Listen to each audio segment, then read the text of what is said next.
Ayan. Ayan. Okay, ito po ang tawag dito? Mitsubishi Shida. Ganyan po kung paano magbaklas. So, ito, try natin itong veterano na to. Iwan ko, veterano to. Dito ka na lang, boss. Sige na! Kangat na lang natin yan. Parang ba na? Hindi ko na tuloy mabaklas.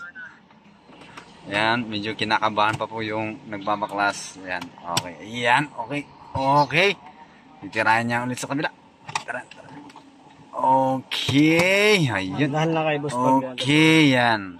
Okay na. So, yan. So, may 4 lang na clip. Ay, 2, 4, 6, 6. So, di-clip lang siya. Yan. So, tatanggalin niya. May mga bolts dito. Tatanggalin na lang. Okay. Kung may pakita yung ano. Ayan po. So, ito. Yan. Ganyan lang po ang pagbaklas ng stereo ng Sija. Dito naman, banda. So, pag papagapang ng camera sa likod, dyan po natin ilalagay. Reverse camera po yan. Dyan po natin dadaan.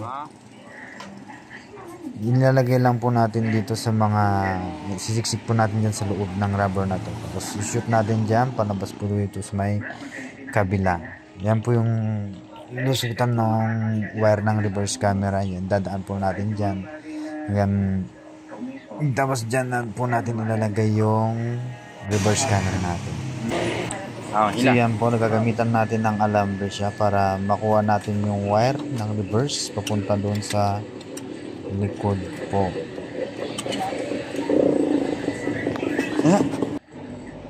So dito namang banda, so yung sa reverse niya kulay brown. So ito kakabit po na natin yung camera natin. Yung camera po natin ay universal lang, so hindi tornilyo lang po talaga siya.